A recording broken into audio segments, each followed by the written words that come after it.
বিসমিল্লাহির রহমানির রাহিম। আলহামদুলিল্লাহি রাব্বিল আলামিন ওয়াসসালাতু ওয়াসসালামু আলা সাইয়্যিদিল মুরসালিন, আম্মা বাদ। জাগো নিউজের বিশেষ আয়োজন জাগো ইসলামের আজকের পর্বে আপনাদেরকে স্বাগত জানাচ্ছি। আমি ওমর ফারুক ফেরদৌস। আজকে আমাদের আলোচনার বিষয় হলো নবীজির বিনম্র আচরণ। নবীজি হযরত মুহাম্মদ সাল্লাল্লাহু আলাইহি সাল্লাম অত্যন্ত কোমল হৃদয় মানুষ ছিলেন। নিজের পরিবার পরিজন, অধীনস্থ সেবক কর্মচারী এবং তার জনগণ, তিনি জীবনের একটা দীর্ঘ সময় তিনি মদিনা রাষ্ট্রের প্রধান ছিলেন। তার জনগণের সাথেও তিনি অত্যন্ত নরম আচরণ করতেন, বিনয়ী আচরণ করতেন।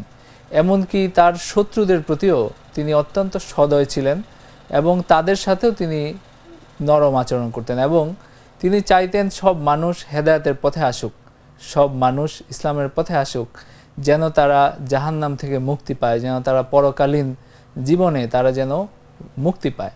এই জন্য তিনি তাদের চিন্তায় অধীর হতেন। ব্যক্তিগত জীবনে আমরা দেখি যে তার পরিবার পরিজন এমনকি সেবক কর্মচারীদের সাথে তিনি অত্যন্ত মধুর আচরণ করতেন। তার একজন সেবক বা তার খাদেম ছিলেন হযরত আনাস রাদিয়াল্লাহু আনহু। তিনি বর্ণনা করেন যে নবীজি সাল্লাল্লাহু আলাইহি সাল্লাম তার সাথে আমি প্রায় 10 বছর আমি তার খাদেম ছিলাম।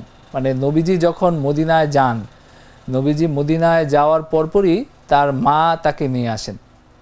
তার মা এনে তাকে বলেন যে আল্লাহ রাসূল সাল্লাল্লাহু আলাইহি সাল্লাম সবাই আপনার জন্য কিছু না কিছু নিয়ে এসেছে। নবীজি যখন মক্কা থেকে মদিনায় আসেন তখন সবাই তাকে কোনো না কোনো হাদিয়া দিয়েছে। তিনি এসে বললেন যে আমার তো কিছু নাই, আমি আপনাকে হাদিয়া দেওয়ার মতো আমার কোনো অর্থ সম্পদ নাই। আমার একটা ছেলে আছে, আপনি তাকে আপনার খেদমতের জন্য রেখে যাচ্ছি। সে আপনার কথা অনুযায়ী, মানে একজন সহচর যেরকম থাকে, তা আপনার কথা অনুযায়ী সে আপনার যে কোনো নির্দেশ পালন করার জন্য থাকবে। তো তখন থেকে তিনি নবীজির খেদমত করেছেন পরবর্তী 10 বছর। তিনি বলেন যে আমি নবীজি খেদমত করেছি, নবীজি কখনো আমাকে বলেন নাই যে তুমি এই কাজটা কেন করলে বা কেন করলে না, বা আমার কোনো আচরণে তিনি কখনো বিরক্তিও প্রকাশ করেন নাই। একজন খুব স্বাভাবিক একজন মানুষ যখন কারো সহচর বা খাদেম হয়, অনেক সময় অনেক ভুল হয়ে থাকে, কিন্তু নবীজি সাল্লাল্লাহু আলাইহি সাল্লাম কখনো আমার প্রতি কোনো বিরক্তি প্রকাশ করে শব্দটিও করেন নাই। তিনি এত নম্র ছিলেন এবং এত বিনয়ী মানুষ ছিলেন। শামাইলে তিরমিজিতে হযরত আনাস রাদিয়াল্লাহু আনহু থেকে এই বর্ণনাটি, এই কথাটি বর্ণিত হয়েছে। নবীজি সাল্লাল্লাহু আলাইহি সাল্লাম কত বিনম্র ছিলেন এই ব্যাপারে কোরআনে আল্লাহ তাআলা বলেন, লাকাদ জাআকুম রাসূলুম মিন আনফুসিকুম আজিজুন আলাইহি মা আনিতুম হারিসুন আলাইকুম বিল মুমিনিনা রাউফুর রাহিম। মানে নবীজির যে দয়াদ্রতা, তার যে নম্রতা, এটার স্বীকৃতি কোরআনেই আল্লাহ দিচ্ছেন যে তোমাদের মধ্য থেকে তোমাদের কাছে একজন রাসূল এসেছেন যা তোমাদের জন্য পীড়াদায়ক, তা তাকে কষ্ট দেয়। মানে মুমিনদের কষ্ট দেখে তিনি কষ্ট পান, তাদের অকল্যাণ হবে এটা দেখলে তিনি খুব কষ্ট পান, এবং তিনি মুমিনদের জন্য কল্যাণকামী, তোমাদের জন্য কল্যাণকামী, এবং মুমিনদের প্রতি তিনি করুণাসিক্ত এবং বড়ই দয়ালু। সূরা তাওবার 128 নম্বর আয়াতে এই কথাটি আল্লাহ বলেন। হযরত আনাস রাদিয়াল্লাহু আনহুর কথা আমরা বললাম, একই সাথে তার স্ত্রী হযরত আয়েশা রাদিয়াল্লাহু আনহা, তার থেকে বর্ণিত হয়েছে, তিনি বলেন যে নবীজি সাল্লাল্লাহু আলাইহি ওয়াসাল্লাম আজীবন কখনো তিনি তার কোনো অধীনস্থ, তার কোনো সন্তান, তার কোনো স্ত্রী বা তার কোনো কর্মচারীকে তিনি আঘাত করেন নাই। মানে তিনি কখনো কাউকে মারেন নাই, এই অভ্যাস তার কখনো ছিল না। মানে দীর্ঘ জীবন তিনি যে কাটিয়েছেন মানুষের মধ্যে, তার স্ত্রী ছিলেন, তার সন্তানরা ছিলেন, তার অধীনস্থ অনেকে ছিলেন, তার সেবকরা ছিলেন, কখনো তিনি কাউকে মারেন নাই বা কাউকে হাত দিয়ে আঘাত করেন নাই। হযরত আয়েশা রাদিয়াল্লাহু আনহার এই হাদিসটি সহিহ মুসলিমে বর্ণিত হয়েছে। আয়েশা রাদিয়াল্লাহু আনহা আরও বলেন, রাসূল সাল্লাল্লাহু আলাইহি ওয়াসাল্লাম কখনো ইচ্ছায় বা অনিচ্ছায় কোনো রকম অশোভনীয় কথা বলতেন না। বাজারেও তিনি উচ্চস্বরে কথা বলতেন না, এবং মন্দ আচরণের বদলায় তিনি কখনো মন্দ আচরণ করতেন না। মানে কেউ তার সাথে বেয়াদবি করলেও তিনি তার সাথে ভালো আচরণ করতেন এবং তাকে ক্ষমা করে দিতেন। এরকম না যে তার ক্ষমতা ছিল, তিনি রাষ্ট্রের প্রধান ছিলেন, পরিবারের প্রধান ছিলেন, সেখানে তার অনেক কিছু করার ক্ষমতা ছিল, কিন্তু ইহুদিরা, বিধর্মীরা, মুনাফিকরা তার সাথে এসে অনেক রকম উদ্ধত বেয়াদবিমূলক আচরণও অনেক সময় করেছেন, কিন্তু তিনি কখনো কারো উপরে প্রতিশোধ নেন নাই, বরং সবাইকে ক্ষমা করে দিয়েছেন। এবং নবীজি সাল্লাল্লাহু আলাইহি ওয়াসাল্লামের মধ্যে কারোর প্রতি কোনো বিদ্বেষ ছিল না। তিনি চাইতেন যে সবাই হেদায়েতের পথে আসুক, ইসলাম গ্রহণ করে দুনিয়া এবং আখিরাতে মুক্তি লাভ করুক। যারা তার শত্রু ছিল, যারা তাকে অনেক কষ্ট দিয়েছে, তিনি তাদেরও কখনো অমঙ্গল চান নাই, তাদেরকে অভিশাপ দেন নাই, তাদের জন্য কখনো বদদোয়া করেন নাই।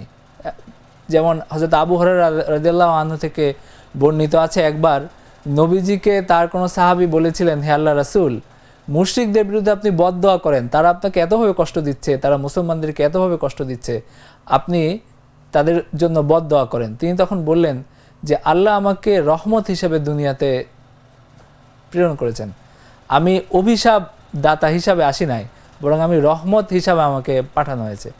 সহিহ মুসলিমে এই হাদিসটি বর্ণিত হয়েছে। মানে নবীজি সাল্লাল্লাহু আলাইহি ওয়াসাল্লামকে আল্লাহ পাঠিয়েছিলেন রাহমাতান লিল আলামিন, বা জগৎবাসীর জন্য রহমত হিসাবে। তিনি সবার প্রতি তিনি দয়াদ্র আচরণ করতেন এবং সবার প্রতি তার মধ্যে দয়া ছিল, তার মধ্যে ভালোবাসা ছিল। এরকম না যে বিধর্মীদের প্রতি তার মধ্যে কোনো বিদ্বেষ বা তিনি অকল্যাণ চাইতেন। তিনি চাইতেন সবাই হেদায়েতের পথে আসুক, কিন্তু হেদায়েতের পথে না আসলে তিনি চাইতেন না যে তারা অভিশাপে মারা যাক, অভিশাপে ধ্বংস হয়ে যাক, এটা তিনি কখনো চান নাই। নবী সাল্লাল্লাহু আলাইহি ওয়াসাল্লাম আত্মরক্ষার প্রয়োজনে অস্ত্র ধরেছেন, যুদ্ধ করেছেন। তার মাদানী জীবনে তিনি বেশ কয়েকবার কাফেরদের বিরুদ্ধে যুদ্ধ করেছেন। কাফেররা এসে মদিনা আক্রমণ করেছে, সেখানে আত্মরক্ষার প্রয়োজন ছিল। একইভাবে দাওয়াতের প্রসারের জন্য তিনি যুদ্ধ করেছেন, অগ্রগামী যুদ্ধ যেটাকে বলা হয়। কিন্তু নবীজি সাল্লাল্লাহু আলাইহি ওয়াসাল্লাম যুদ্ধক্ষেত্রেও সবসময় ন্যায়পরায়ণ ছিলেন, অপ্রয়োজনীয় নিষ্ঠুরতা প্রদর্শন করেন নাই, এবং নিকৃষ্ট শত্রুর বিরুদ্ধেও তিনি কখনো প্রতিশোধ পরায়ণ হন নাই বা বাড়াবাড়ি করেন নাই। কোথাও কোনো সেনাবাহিনী পাঠানোর সময় তিনি বলতেন যে আল্লাহর নামে, আল্লাহর পথে যুদ্ধযাত্রা করো, আল্লাহর সাথে কুফরি যারা করেছে তাদের বিরুদ্ধে যুদ্ধ করো, কিন্তু কোনো রকম বাড়াবাড়ি যেন তোমাদের পক্ষ থেকে না হয়, কোনো নারী শিশুকে যেন হত্যা করা না হয়, কোনো লাশ যেন বিকৃত করা না হয়। এটা সহিহ মুসলিমের হাদিস।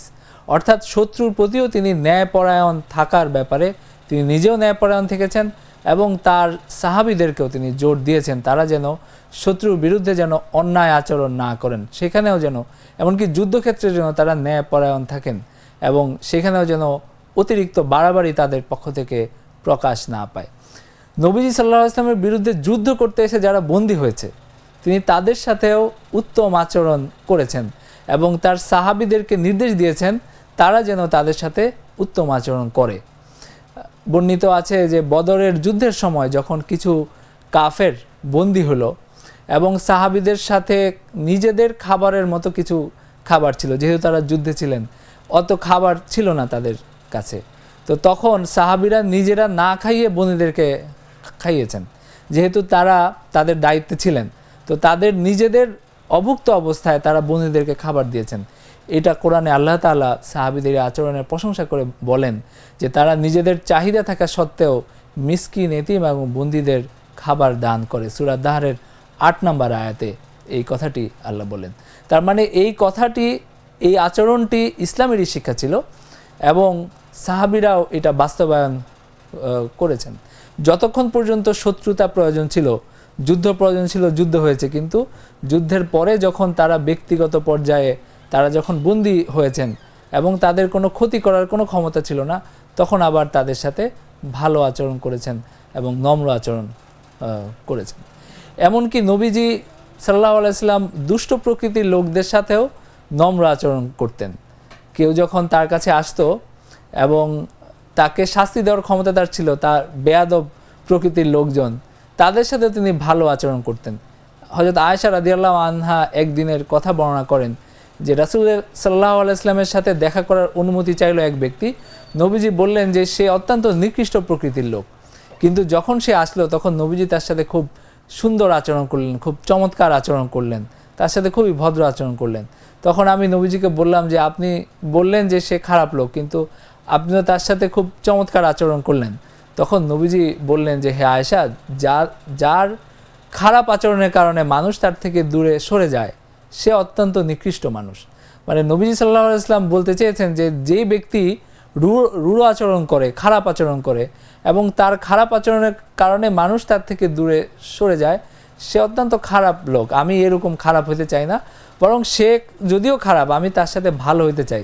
সে খারাপ কিন্তু তার সাথে ভালো আচরণ করে আমি নিজের ভালোত্বের পরিচয় দিতে চাই। এবং এটাই নবীজির শিক্ষা আমাদের জীবনে। আমরা যেন জীবনে সব পর্যায়ে, আমাদের ব্যক্তিগত জীবনে, সন্তানদের সাথে, আমাদের যারা স্ত্রী স্বামী মানে আমাদের জীবন সঙ্গীদের সাথে এবং আত্মীয় স্বজনের সাথে, একইভাবে অধীনস্থ কর্মচারীদের সাথে আমরা যেন সুন্দর আচরণ করি, ভালো আচরণ করি এবং যেন বিনয়ী নম্র আচরণ করি।